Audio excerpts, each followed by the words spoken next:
So Leo gave me a call. I was living next door to Leo at the time. And he said, I just spoke to Baz, and Baz is thinking about making The Great Gatsby into film. And he was talking about you for Nick Carraway and me for Jay Gatsby. And he's in town, and he'd love to get together. And I forgot what Leo said. Are you available tonight or tomorrow night or something like that? And I said, sure. And so we got together that night or the next night and spent a few hours, catching up and then talking about this story and what Baz was thinking. And, and then almost 4 years later, here we are.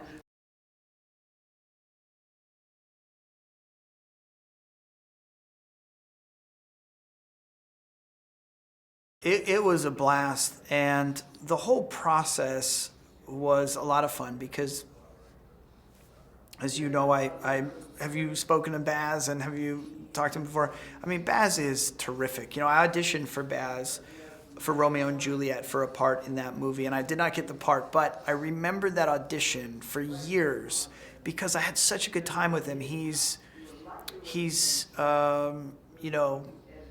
like Gatsby, he kind of puts you at ease right away and understands you.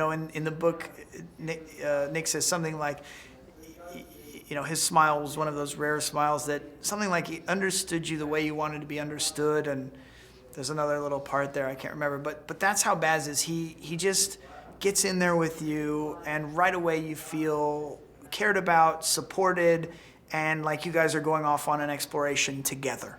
And that was my experience in like an hour-long audition, 17 years ago or whenever Romeo and Juliet was. Maybe longer now.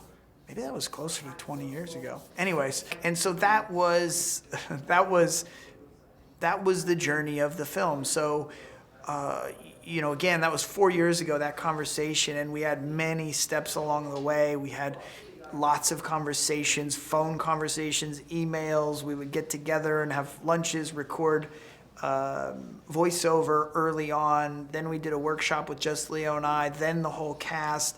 Then we got on the set finally. And it was certainly one of those things where, you'd go to the set, even if you weren't working, to a new set just to check it out because the work was so beautiful and grand. And the details in the set, as it would unfold, as Baz utilized the sets, you'd see all the storytelling and all the detail that was built into those sets. So in that way, it was great. And also, it gives you a kind of feeling of authenticity when you're playing in the scenes.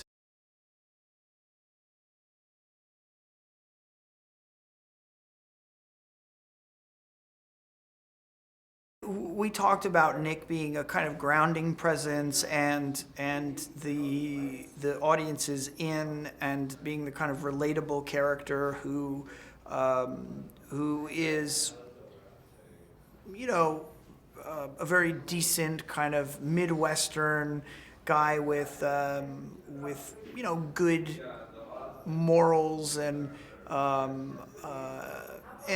from a family that is a hardworking family in wholesale hardware, and he goes into this world that is largely beyond his experiences and a social set that's fancier than he is, and he gets kind of initiated into this world, and I think he has a blast, but he doesn't lose who he is. At the same time, he gets caught up and has some fun, and I think that we had this sort of framing device of Nick in the sanitarium, so we could check back in with Nick and see how this experience affected him. And it also gave us license to use the narration throughout the movie. And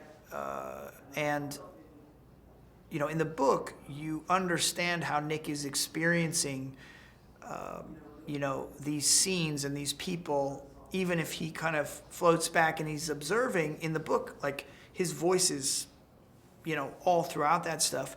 But if you kind of pull it out, really, he's not participating in all of it. So we found a way to do that so we could be with Nick, and he is grounded, even though he kind of evolves through the story and participates more and more, and then ultimately is sort of disheartened and broken at the end when he's disgusted by people's lack of just common decency, I think. And then in reflecting, having some perspective on it, sees it a bit differently. And some of that stuff is the same, but he processes his feelings and he understands Gatsby better and his relationship with Gatsby, and ultimately inspired by that character.